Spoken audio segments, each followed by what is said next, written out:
Assalamualaikum warahmatullahi wabarakatuh, sahabat semua. Bagaimana keadaan sahabat saat ini? Saya doakan mudah-mudahan selalu dalam keadaan sehat walafiat.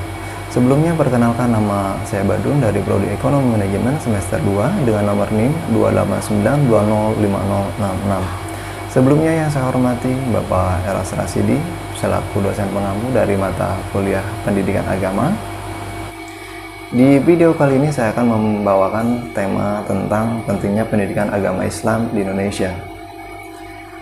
Pada dasarnya, pendidikan agama Islam bertujuan untuk meningkatkan keimanan, penghayatan, dan pengalaman bagi peserta didik tentang beragama Islam sehingga menjadi manusia yang beriman dan bertakwa kepada Allah Subhanahu wa Ta'ala, serta berakhlak mulia dalam kehidupan pribadinya dan bermasyarakatnya, berbangsa maupun bernegara.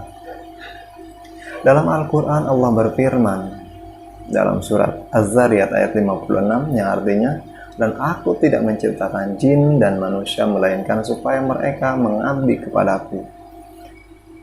Berdasarkan ayat tersebut sudah jelas bahwa tujuan hidup adalah untuk mengabdi dan beribadah kepada Allah Subhanahu wa Ta'ala.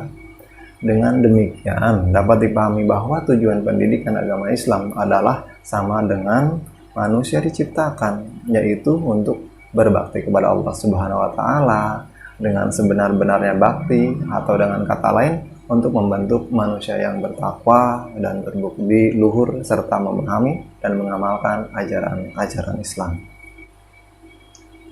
Menurut Umar At-Taumi Al-Syaibani, bahwa tujuan pendidikan Islam mempunyai 3 tujuan, yaitu yang pertama tujuan individual. Tujuan ini berkaitan dengan masing-masing individu dalam mewujudkan perubahan yang diinginkan pada tingkah laku dan aktivitasnya, di samping untuk mempersiapkan mereka dapat hidup dengan bahagia di dunia maupun di akhirat. Yang kedua yaitu tujuan sosial. Tujuan ini berkaitan dengan kehidupan masyarakat sebagai keseluruhan dan tingkah laku secara umum, di samping juga berkaitan dengan perubahan dan pertumbuhan kehidupan yang diinginkan serta memperkaya pengalaman. Yang ketiga yaitu tujuan profesional. Tujuan ini berkaitan dengan pendidikan dan pengajaran sebagai sebuah ilmu, sebagai seni, dan sebagai profesi serta sebagai suatu aktivitas di antara aktivitas di masyarakat. Lalu bagaimana hubungan agama dengan Pancasila sebagai falsafah hidup bangsa?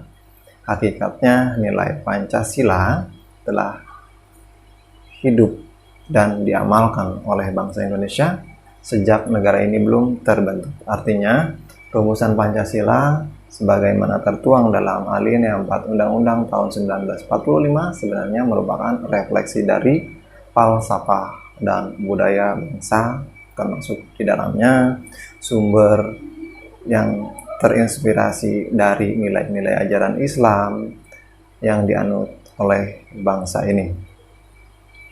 Karena agama Islam sebagai agama yang dipeluk secara mayoritas oleh bangsa ini tentu memiliki relasi yang sangat kuat dengan nilai-nilai Pancasila. Dalam hal ini dapat dipahami dari masing-masing sila yang terdapat pada Pancasila. Seperti yang pertama, sila yang berketuhanan yang Maha Esa. Ketuhanan adalah prinsip dari semua agama, dan prinsip keesaan Tuhan merupakan inti dari agama Islam yang dikenal dengan konsep tauhid. Sedangkan sila yang kedua yaitu kemanusiaan yang adil dan beradab. Prinsip kemanusiaan dengan keadilan dan keadaban adalah juga sebagai ajaran dari sikap setiap agama yang ada di Indonesia. Dan yang ketiga yaitu persatuan Indonesia. Ajaran Islam memerintahkan agar umat Islam menjalin persatuan dan kesatuan antara manusia yang baik dalam berorganisasi maupun bermasyarakat. Yang keempat yaitu kerakyatan yang dipimpin oleh hikmah kebijaksanaan dalam permusyawaratan perwakilan, dan prinsip ini pun merupakan serapan dari nilai-nilai Islam yang mengajarkan kepemimpinan yang adil yang memperhatikan kesejahteraan, kemaslahatan rakyat, dan di dalam menjalankan roda kepemimpinan. Dan yang terakhir, yang kelima, yaitu keadilan sosial bagi seluruh rakyat Indonesia. yang artinya pengelolaan negara dengan prinsip keadilan yang meliputi semua aspek seperti hukum, keadilan, ekonomi, dan sebagainya. Saifuddin Zuhri mengatakan Pancasila dan agama memang berbeda secara esensi dan fungsi, kendati tidak bermusuhan secara antagonistik. Pancasila adalah falsafah, yaitu hasil penggalian dan eksplorasi daya pikir manusia menggunakan kecermatan bernalar. Agama adalah wahyu ilahi, sesuatu yang bersih dari campur tangan manusia dalam hubungannya dengan cita-cita kenegaraan Indonesia. Pancasila adalah political filosofi untuk menjawab masalah duniawi bangsa Indonesia dalam arti kenegaraan. Sehingga pada tahun 1983 diadakan sebuah deklarasi yang dirumuskan dalam sebuah piagam yang sangat komprehensif. Dalam sebuah deklarasi tentang hubungan Pancasila dengan agama Islam dirumuskan dalam Munas Alim Ulama NU di Situbondo. Mungkin bagi yang tidak tahu argumennya akan menentang, akan tetapi yang mengerti argumennya yang begitu rasional dan sistematik serta proporsional itu banyak yang tertegum dan simpati. Berikut adalah isi deklarasi hubungan Pancasila dengan Islam sebagaimana yang tertuang dalam perumusan Munas Alim Ulama NU Situbondo pada tahun 1983. Bismillahirrahmanirrahim. Yang pertama, Pancasila sebagai dasar dan falsafah negara Republik Indonesia. Bukanlah agama, tidak dapat menggantikan agama dan tidak dapat dipergunakan untuk menggantikan kedudukan agama. Yang kedua, sila ketuhanan yang Maha Esa sebagai dasar negara Republik Indonesia menurut pasal 29 ayat 1 Undang-Undang Dasar 1945 yang menjiwai sila-sila lain mencerminkan tauhid menurut pengertian keimanan dalam Islam. Yang ketiga, bagi Nahdlatul Ulama, Islam adalah akidah dan syariah, meliputi aspek hubungan manusia dengan Allah dan hubungan antar manusia. Dan yang keempat, penerimaan dan pengamalan Pancasila merupakan perwujudan dari upaya umat Islam Indonesia untuk menjalankan syariat agamanya.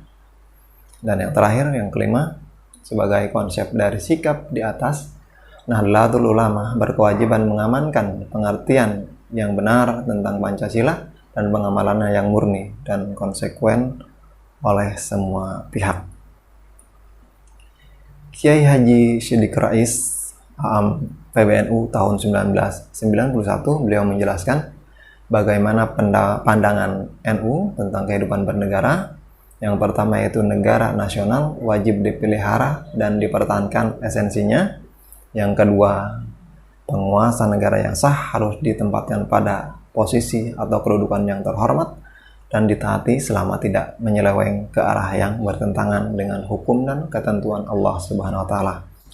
Dan yang terakhir, kalau terjadi kesalahan dari pihak pemerintah, cara mengingatkannya yaitu lewat cara yang sebaik-baiknya dengan pemahaman dan pemikiran Nahdlatul Ulama yang melandasi pandangan tersebut sebenarnya terdapat pada konsep bernegara dalam mazhab Syafi'i. Baik, ringkasan materi tentang pendidikan agama Islam dan hubungannya dengan Pancasila saya cukup akhiri sampai di sini. Mudah-mudahan bermanfaat. Saya akhiri. Wassalamualaikum warahmatullahi wabarakatuh.